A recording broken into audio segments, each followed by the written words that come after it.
संसाधन के रूप में लोग। अवलोकन। जब शिक्षा, प्रशिक्षण और चिकित्सा सेवाओं में निवेश किया जाता है तो वही जनसंख्या मानव पूंजी में बदल जाती है। वास्तव में मानव पूंजी कौशल और उनमें निहित उत्पादन के ज्ञान का स्टॉक है।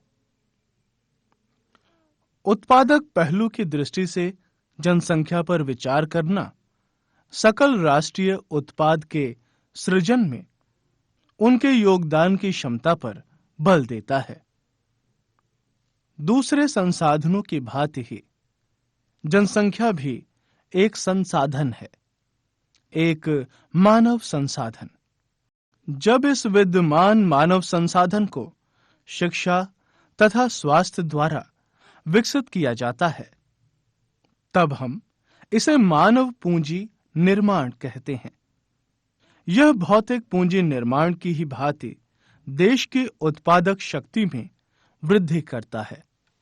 मानव पूंजी में निवेश शिक्षा, प्रशिक्षण और स्वास्थ्य सेवा के द्वारा भौतिक पूंजी की ही भांति प्रतिफल देता है।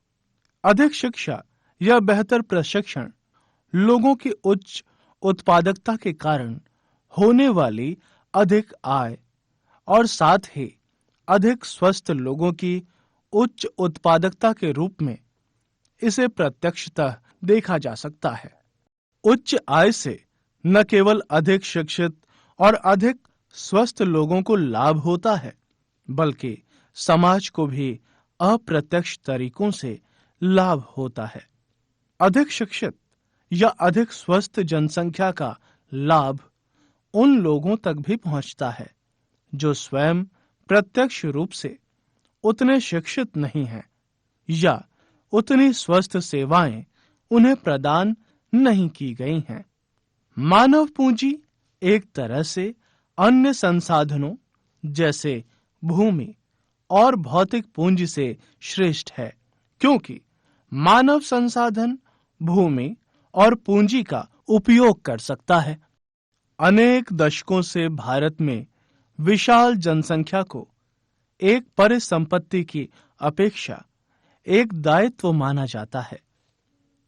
यह आवश्यक नहीं है कि एक विशाल जनसंख्या देश के लिए दायित्व ही हो। मानव पूंजी में निवेश द्वारा इसे एक उत्पादक परिसंपत्ति में बदला जा सकता है। उदाहरण के लिए, सबके लिए शिक्षा और स्वास्थ्य, आधुनिक प्रौद्योगिकी के प्रयोग में औद्योगिक और कृषि श्रमिकों के प्रशिक्षण, उपयोगी वैज्ञानिक अनुसंधान आदि पर संसाधनों के व्यय द्वारा। शिक्षा मानव के श्रम की गुणवत्ता बढ़ा देती है। इससे उसके कुल उत्पादकता में वृद्धि होती है। कुल उत्पादकता देश के विकास में योगदान देती है। इसके बदले में व्यक्ति को वेतन के रूप में या फिर उसके पसंद के किसी दूसरे रूप में प्रतिफल मिलता है। विलास को उसके जीवन के आरंभिक भाग में कोई शिक्षा या स्वास्थ्य सेवा नहीं मिल सकी। वो अपनी मां की भांति ही मछलियां बेचकर अपना जीवन यापन करता था, इसलिए वह अपनी मां की ही तरह अकुशल श्रमिक का वेतन पाता था।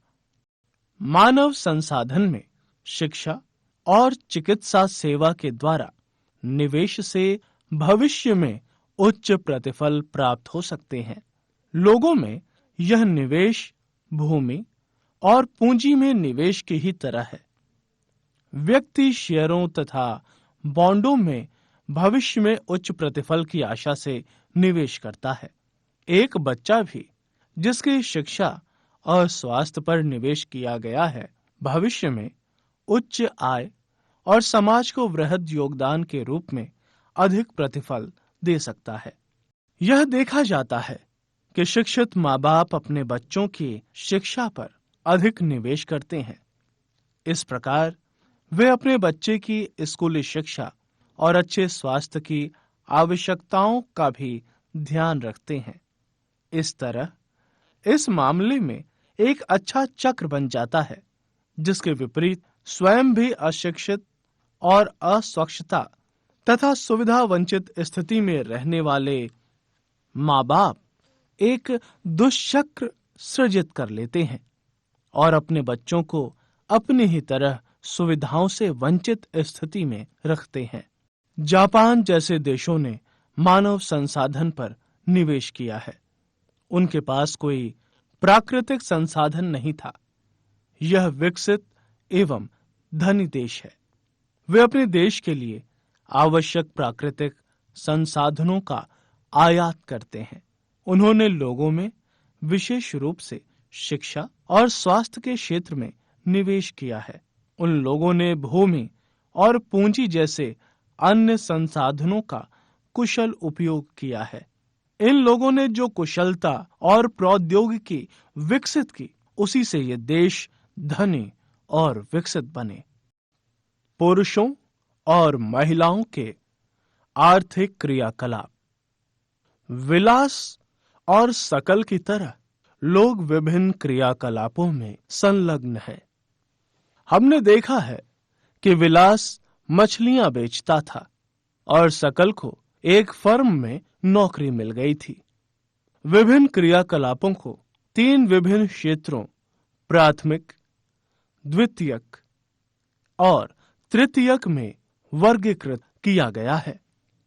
प्राथमिक क्षेत्र के अंतर्गत कृषि, वानिकी, पशुपालन, मत्स्य पालन, मुर्गी पालन और खनन शामिल है। द्वितीयक क्षेत्र में उत्खनन और विनिर्माण शामिल है। तृतीयक क्षेत्र में व्यापार, परिवहन, संचार, बैंकिंग, बीमा, शिक्षा, स्वास्थ्य, पर्यटन सेवाएं इत्यादि शामिल किए जाते हैं। इस क्षेत्र में क्रियाकलाप के फलस्वरूप वस्तुओं और सेवाओं का उत्पादन होता है। ये क्रियाकलाप राष्ट्रीय आय में मूल्यवर्धन करते हैं। ये क्रियाएं आर्थिक क्रियाएं कहलाती हैं। आर्थिक क्रियाओं के 2 भाग होते हैं, बाजार क्रियाएं और गैर बाजार क्रियाएं। बाजार क्रियाओं में वेतन या लाभ के उद्देश्य से की गई क्रियाओं के लिए पारिश्रमिक का भुगतान किया जाता है। इनमें सरकारी सेवा सहित वस्तु या सेवाओं का उत्पादन शामिल है। गैर बाजार क्रियाओं से अभिप्राय स्व उपभोग के लिए उत्पादन है। इनमें प्राथमिक उत्पादों का उपयोग और प्रसंस्करण तथा अचल संपत्तियों का स्वलेखा उत्पादन आता है। ऐतिहासिक और सांस्कृतिक कारणों से परिवार में महिलाओं और पुरुषों के बीच श्रम का विभाजन होता है। आमतौर पर महिलाएं घर के कामकाज देखती हैं और पुरुष खेतों में काम करते हैं। सकल की मां शीला खाना पकाती है, बर्तन साफ करती है, कपड़े धोती है, घर की सफाई करती है और अपने बच्चों की देखभाल करती है।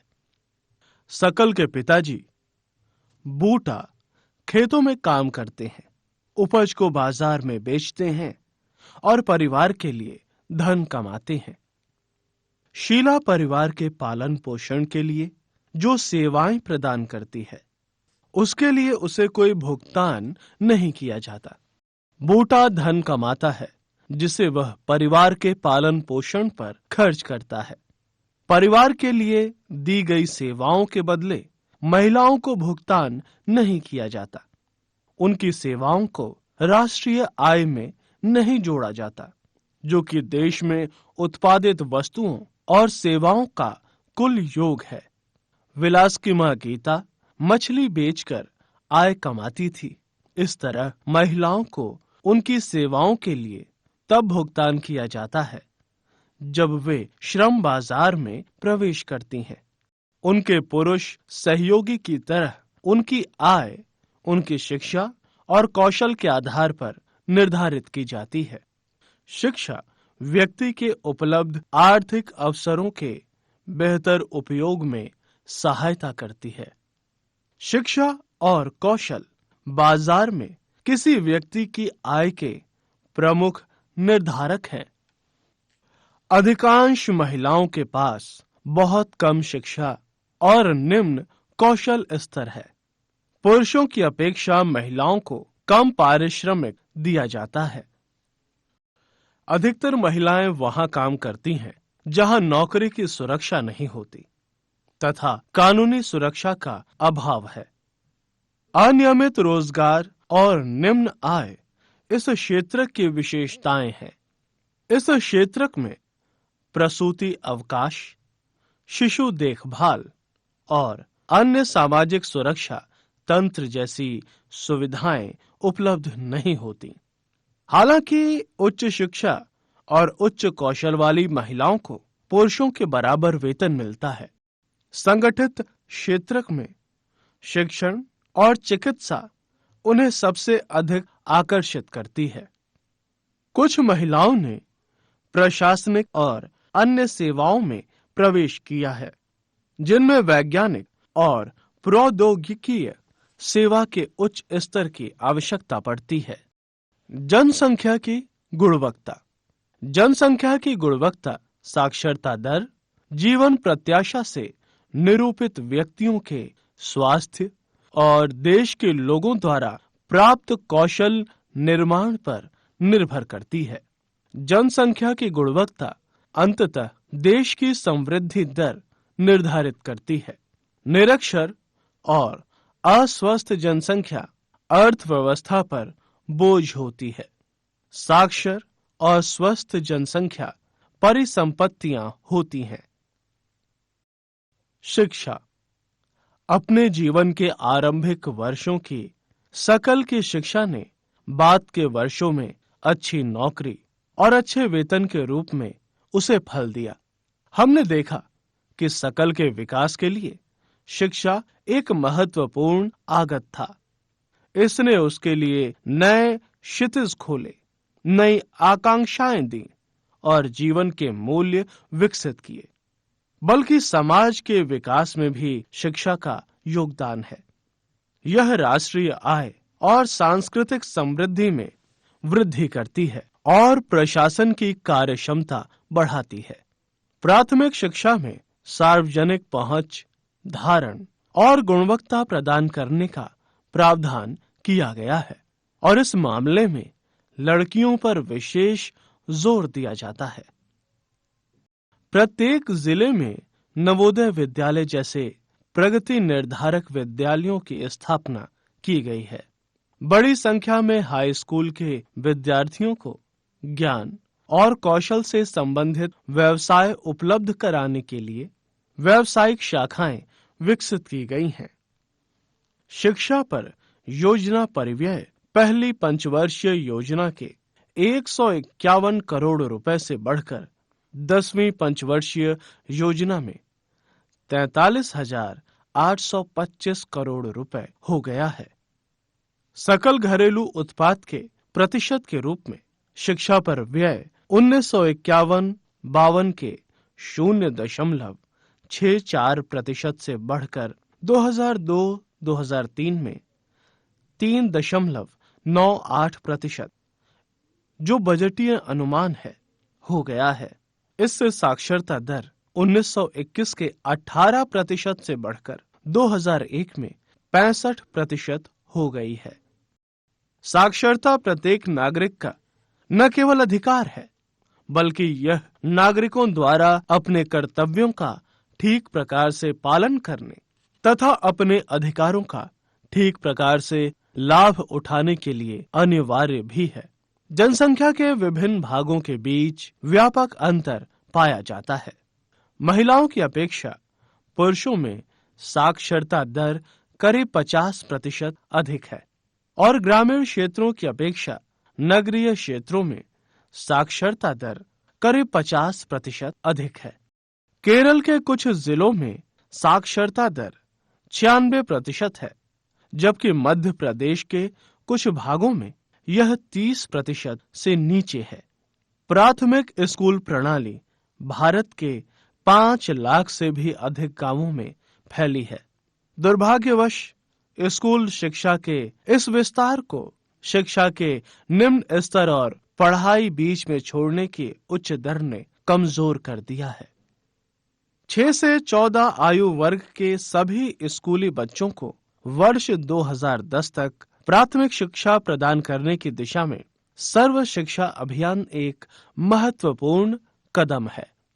राज्यों, स्थानीय सरकारों और प्राथमिक शिक्षा के सार्वभौमिक लक्ष्य को प्राप्त करने के लिए समुदाय की सहभागिता के साथ केंद्रीय सरकार की यह एक समयबद्ध पहल है। इसके साथ ही प्राथमिक शिक्षा में नामांकन बढ़ाने के लिए सेतु पाठ्यक्रम और स्कूल लौटो शिविर प्रारंभ किए गए हैं। बच्चों की उपस्थिति को बढ़ावा देने, बच्चों के धारण और उनकी पोषण स्थिति में सुधार के लिए दोपहर के भोजन की योजना कार्यान्वित की जा रही है। इन नीतियों से भारत में शिक्षित लोगों की संख्या में वृद्धि हो सकती है। 10वीं योजना में योजना अवधि के अंत तक उच्च शिक्षा में 18 से 23 वर्ष आयु वर्ग के नामांकन में वर्तमान 6% से 9% तक की वृद्धि करने का प्रयास किया जा रहा है। यह रणनीति पहुंच में वृद्धि, गुणवत्ता, राज्यों के लिए विशेष पाठ्यक्रम में परिवर्तन को स्वीकार करना, व्यवसायीकरण तथा सूचना प्रौद्योगिकी के उपयोग का जाल बिछाने पर केंद्रित है। योजना दूरस्थ शिक्षा, औपचारिक, अनौपचारिक, दूरस्थ तथा संचार प्रौद्योगिकी की शिक्षा देने वाले शिक्षण संस्थानों के अभिसरण पर भी केंद्रित है। पिछले 50 वर्षों में विशेष क्षेत्रों में उच्च शिक्षा देने वाले शिक्षण संस्थानों तथा विश्वविद्यालयों की संख्या में महत्वपूर्ण वृद्धि हुई है। 1951 से 1999 के बीच कॉलेजों तथा विश्वविद्यालयों की संख्या में वृद्धि, छात्रों के नामांकन तथा अध्यापकों की भर्ती को सारणी 2.1 में देखें। किसी व्यक्ति का स्वास्थ्य उसे अपनी क्षमता को प्राप्त करने और बीमारियों से लड़ने की ताकत देता है। अस्वस्थ लोग किसी संगठन के लिए बोझ बन जाते हैं। वास्तव में स्वास्थ्य अपना कल्याण करने का एक अपरिहार्य आधार है। इसलिए जनसंख्या की स्वास्थ्य स्थिति को सुधारना किसी भी देश की प्राथमिकता होती है। हमारी राष्ट्रीय नीति का लक्ष्य भी जनसंख्या के अल्प सुविधा प्राप्त वर्गों पर विशेष ध्यान देते हुए स्वास्थ्य सेवाओं, परिवार कल्याण और पौष्टिक सेवा तक इनकी पहुंच को बेहतर बनाना है। पिछले 5 दशकों में भारत ने सरकारी और निजी क्षेत्रकों में प्राथमिकी, द्वितीयक तथा तृतीयक सेवाओं के लिए अपेक्षित एक विस्तृत स्वास्थ्य आधारित संरचना और जनशक्ति का निर्माण किया है। भारत में ऐसे अनेक स्थान हैं जिनमें से मौलिक सुविधाएं भी नहीं हैं। केवल 4 राज्यों जैसे कर्नाटक, आंध्र प्रदेश, तमिलनाडु, महाराष्ट्र में कुल 181 मेडिकल कॉलेजों में से 81 मेडिकल कॉलेज हैं। दूसरी तरफ बिहार और उत्तर प्रदेश जैसे राज्यों में निम्न स्वास्थ्य सूचक हैं तथा यहाँ बहुत ही कम मेडिकल कॉलेज हैं। बेरोजगारी उस समय विद्यमान कही जाती है जब प्रचलित मजदूरी की दर पर काम करने के लिए इच्छुक लोग रोजगार नहीं पा सके। श्रम बल जनसंख्या में वे लोग शामिल किए जाते हैं जिनकी उम्र 15 वर्ष से 59 वर्ष के बीच है। भारत के संदर्भ में ग्रामीण और नगरीय क्षेत्रों में बेरोजगारी है। परंतु ग्रामीण और नगरीय क्षेत्रों में बेरोजगारी की प्रकृति में अंतर है। ग्रामीण क्षेत्रों में मौसमी और प्रच्छन्न बेरोजगारी है। नगरीय क्षेत्रों में अधिकांशतः शिक्षित बेरोजगारी है। मौसमी बेरोजगारी तब होती है जब लोग वर्ष के कुछ महीनों में रोजगार प्राप्त नहीं कर पाते हैं। कृषि पर आधारित लोग आमतौर पर इस तरह की समस्या से जूझते हैं।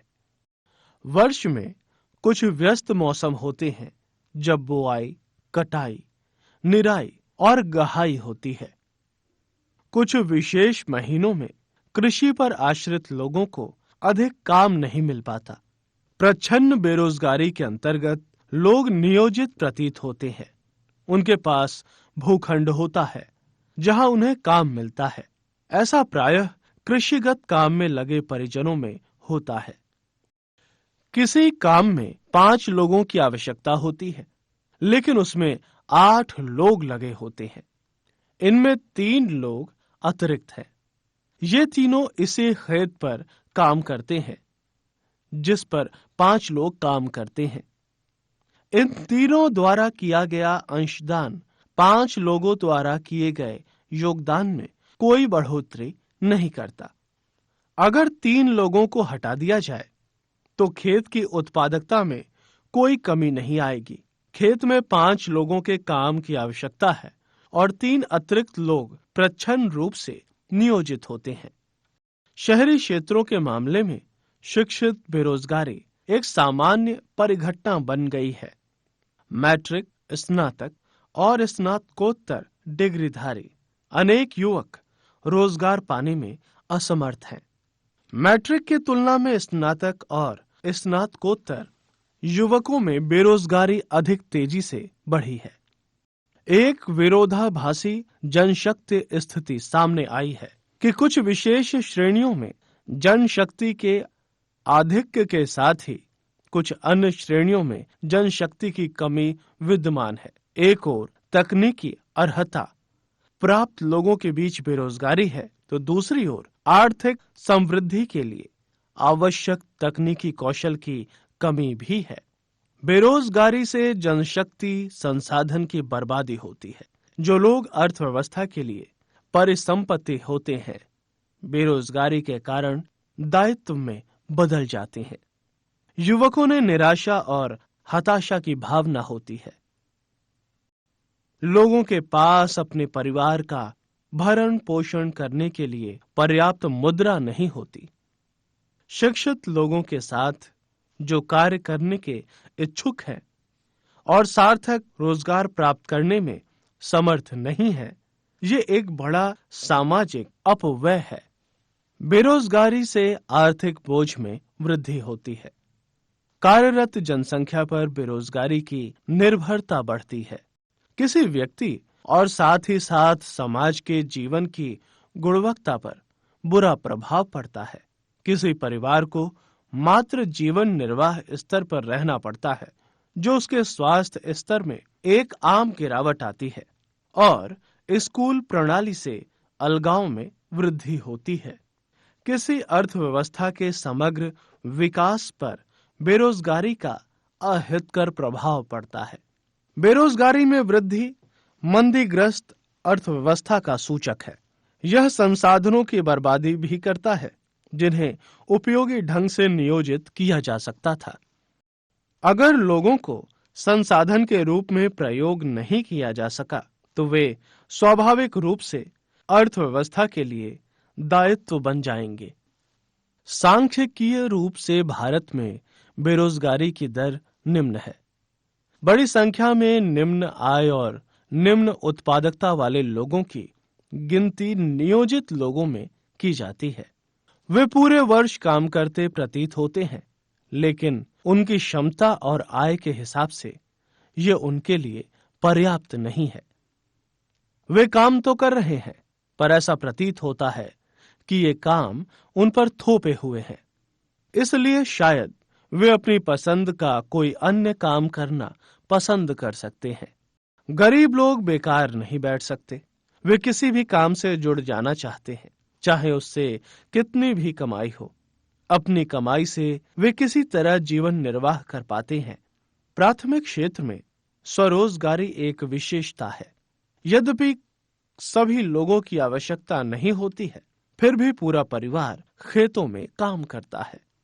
इस तरह कृषि क्षेत्र में प्रच्छन्न बेरोजगारी होती है, लेकिन जो भी उत्पादन होता है उसमें पूरे परिवार की हिस्सेदारी होती है। खेती के काम में साझेदारी और उत्पादित फसल में हिस्सेदारी की धारणा ग्रामीण क्षेत्रों में बेरोजगारी की कठिनाइयों में कमी लाती है। लेकिन इससे परिवार की गरीबी कम नहीं होती और प्रत्येक परिवार में अधिशेष श्रमिक रोजगार की तलाश में गांव से शहर की ओर प्रवास करते हैं। श्रम का सबसे अधिक अवशोषण करने वाला अर्थव्यवस्था का क्षेत्र